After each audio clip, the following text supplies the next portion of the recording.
Today guys, dito tayo ngayon sa Peak Motors, Jose Abad Santos, Tondo, Manila. Guys, pag-uusapan natin ngayon ang full review ni X-Force.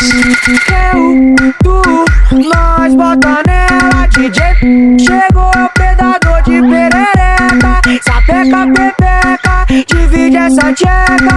Vai sentar com força pros meninos da favela. Então nós bota nela, DJ chegou é o predador de perereca. Sapeca, pepeca, divide essa tcheca. Vai sentar com força pros meninos da favela. Então piranha, hoje eu tô louco. So guys, unahin natin itong green laminated windshield. So itong green laminated windshield is nagbibigay siya ng pag maingay dyan sa labas is hindi niya na-absorb papunta sa loob. So yung kagandahan sa kanya is sa green laminated windshield niya, and then once na magkaroon ng collision or once kunwari mabagsakan siya ng item mula sa taas, hindi siya basta-basta mababasag, magkakaroon lang siya ng web crack. So safety pa rin yung driver natin and yung passenger. Sa harapan naman, meron siyang LED daytime running light. So mas visible na siya sa gabi, lalong-lalo na siya sa umaga. And naka-integrate na rin yung mismong mga turning lights niya dito sa gilid. And then, bakit naka T-shape siya? So, nagbibigay siya ng mas brusque looks and then mas visible sa ating unit, lalo na sa gabi. Then sa harapan, kung mapapansin nyo, ito yung dynamic front fascia. Malalaki na yung butos niya, so hindi siya nabibigay siya ng less stress sa mismong unit natin, lalong-lalo na sa long ride. And then sa bumper, kung mapapansin nyo yung bumper niya, so mas brusque looks na. So sa bumper niya, naka-integrate na rin yung fog light niya. Dito yung fog light sa pinakababa. Kaya mapapansin nyo, dito pa sa pinakababa, yung fog light niya. Guys, buksan natin yung loob.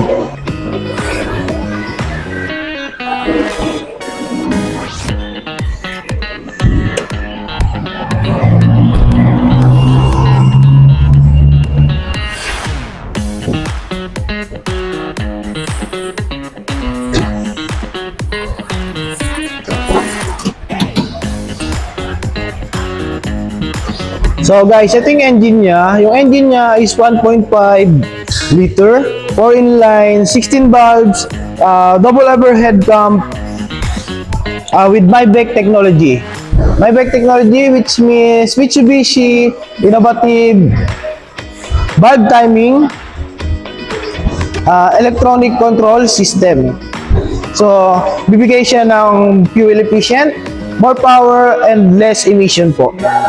So, naka-input na rin sa kanya dyan yung ABS, anti-lock braking system.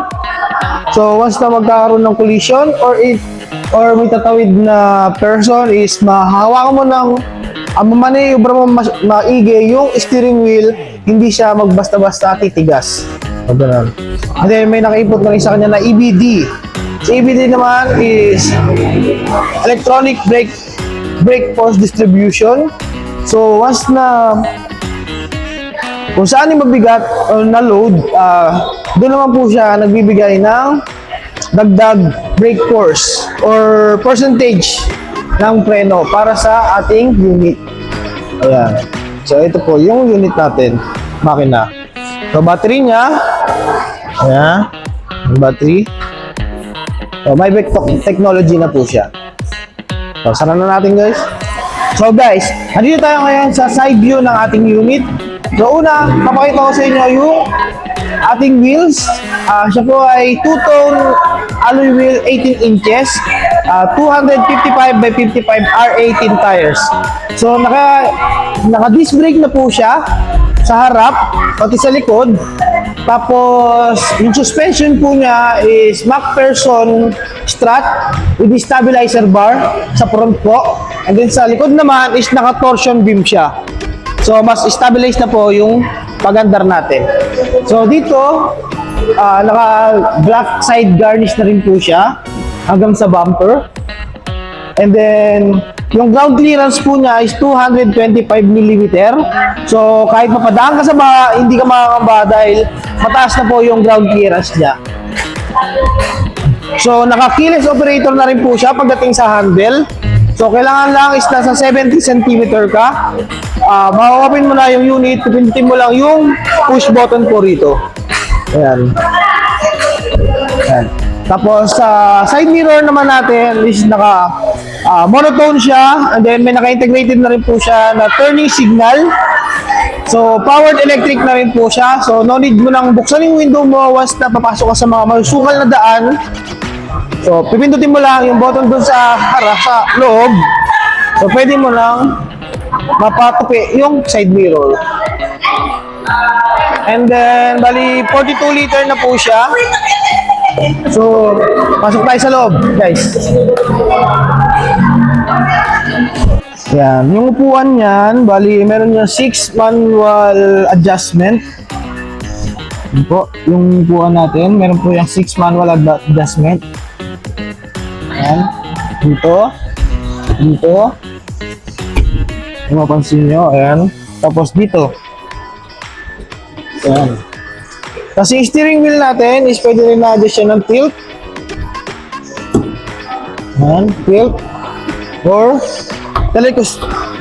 telescopic. So, it depends na po sa inyo kung ano po yung preferred nyo. Kung mas mababa ba siya, mas mataas, or mas malapit sa'yo. Ganun po. So guys, pasok tayo sa loob. Ito yung loob ng ating unit. Ayan. So dito, sa side na yan, is ayan. So kung mapapansin nyo, biglang tumahimik. Ayan, dahil naka-insulated windshield na siya. So ibig sabihin na insulated windshield is mulang ingay sa labas, hindi niya na masyadong na-adapt yung ingay doon sa labas, papunta rito sa loob. So mas tahimik na, mas better na yung mas nakikinig ka ng sounds, etc. or ganyan. So dito sa side ng door natin, makikita nyo yung controller ng mga natin, mga window. So powered electric window na siya. So no need na yung hindi na siya manual. Ayan, makakontrol na ng driver lahat ng window na mula dito sa harapan hanggang dun sa likod. And then sa class aircon natin, and then may other pwede pang lagayan dito, luggage. Ayan. And then sa steering wheel natin, so naka 3 spokes. Yung steering wheel natin, electric power steering wheel, 3 spokes na po yan. And then naka leather na po. Fabric, ay leather, tama. Naka leather na po siya. And then dito po is meron na po tayong tinatawag na controller. Yung controller na to is nagagamit po natin para sa ating infotainment. Ito po yung infotainment. Galing mo naman, galingan mo. Ayan, dito yung controller, nagagamit po yung sounds controller din po ito ng cluster meter natin. Ito po yung cluster meter. So yung cluster meter natin po is fully digital na po siya. So hindi na siya yung manual na umiikot-ikot pa po ng ganun, kung mapapansin nyo. So ito is fully digital na po siya. Tapos ito po yung controller pala, is makakontrol na po natin yung infotainment natin. So hindi na natin kailangan humawak pa rito para i-touch yan. Dito pa lang is pwede na natin siya makontrol. And then dito naman is hands-free button sa kabilang side ng ating steering wheel. Meron siyang hands-free button. So basta nakakonect po yung phone nyo dito sa ating infotainment, yung pwede na po natin makasagot ng call, or pwede na rin tayo magbaba ng call. And then pwede na, meron na rin po siyang voice command if ever. Ayun. Then sa infotainment naman natin, so meron tayong ayan, yung 12.3 inch infotainment, napakalaki po. So pwede mo yung i-set up, pwede kang maglagay ng wallpaper dyan if ever. Pwede kang maglagay na, tapos meron po yung apps. Ayan, yung infotainment natin. Sa aircon natin, ito po, bali manual adjustable na po siya. Meron po siyang tinatawag na heat, pwede siyang heat pataas, pwede po siyang cold if ever, and then dalawa rin po yan. So pwedeng sa drivers lang, pwede rin po sa passenger.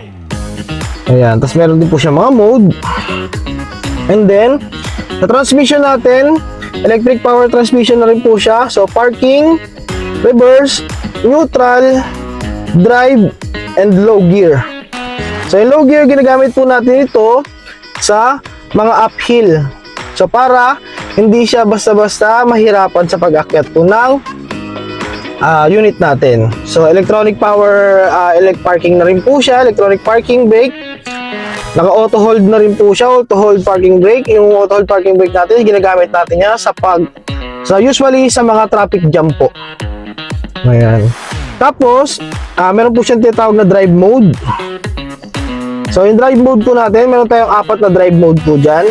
So, ito po yun. Ayan, naka-mud siya ngayon. Pag click ko yan, pwede siyang maging, ito po, pwede siyang maging gravel, wet, normal. So, depende po sa road condition, kung ano po yung nasa road condition nyo. So, pwede nyo po siyang iset. Ayan. Kunyari, maulan. So, ayan, pwede iset nyo po siya sa wet. Kung nasa lubak-lubak naman kayo, gravel.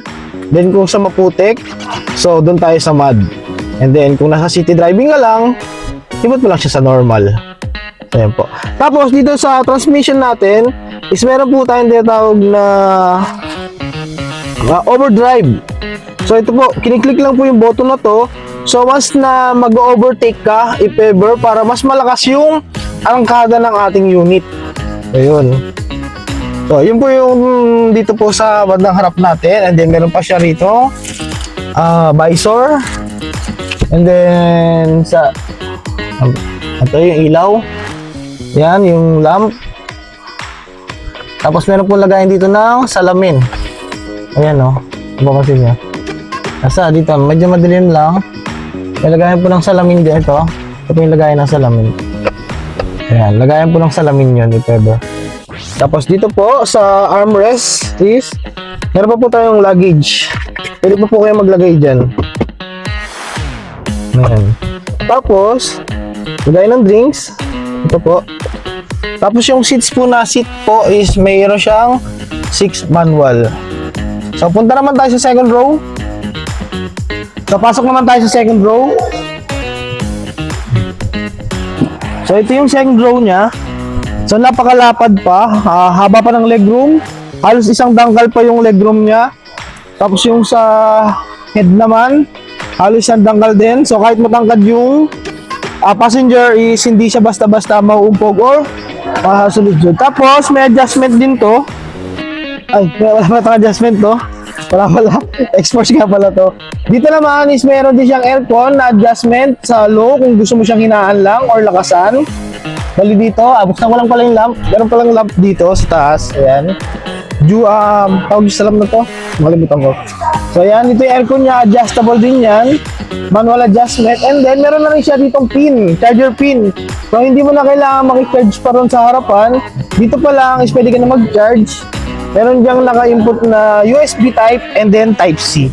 Tapos sa armrest, so kung dalawa lang kayong na passenger, may ilagayan din sa ng drinks, yung armrest na to. Kung tatlo naman kayo, angat mo lang yan. So, tatlo na kayo makakapo.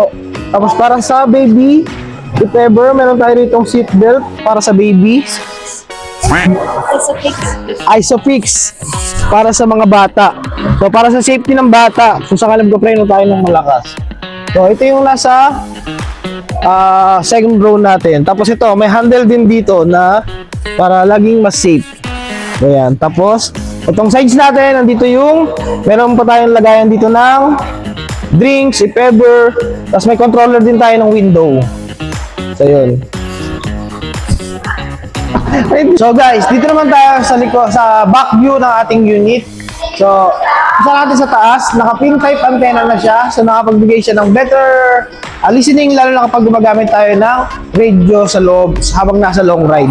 And then, naka-input na rin sa kanya is meron siyang spoiler na naka-integrated na rin sa kanya yung tail light brake assist. So, once na magpapreno ka, is ilaw yan para sa mas visibility ng ating unit. And then, dito naman sa ating back windshield is may naka-indicate din sa kanya na nakakapagtanggal ng fog light once na papagi yung area natin. Okay, kung papansin nyo is naka T-shape LED light pa rin siya. So mas visible pa rin siya sa gabi, lalong-lalo na sa umaga. And then, naka-integrate na rin sa kanya yung mga turning signal light niya. Tapos, nandito yung logo sa gitna. And sa bumper natin is mas pina-futuristic na rin yung design niya. Tapos, mas brusko na talaga yung datingan ng ating unit. And then, naka-integrated na rin yung mismong reflector light niya. So, once na naka-parking ka, once na masinagan siya, is magbibigay siya ng visibility para sa ating unit. And then, dito pala is indicate na rin yung reverse camera niya. So, meron na siyang reverse camera na naka-indicate. So, buksan natin yung loob para makita nyo. So, yan.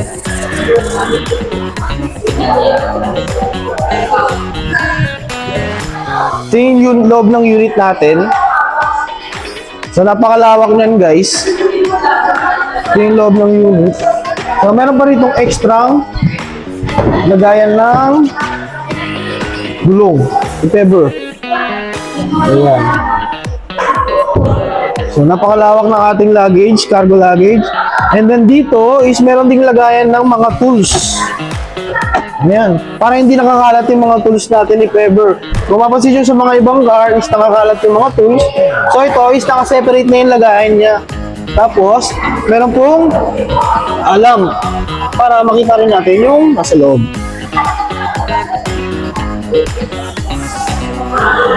So guys, pasok naman tayo dito sa passenger side.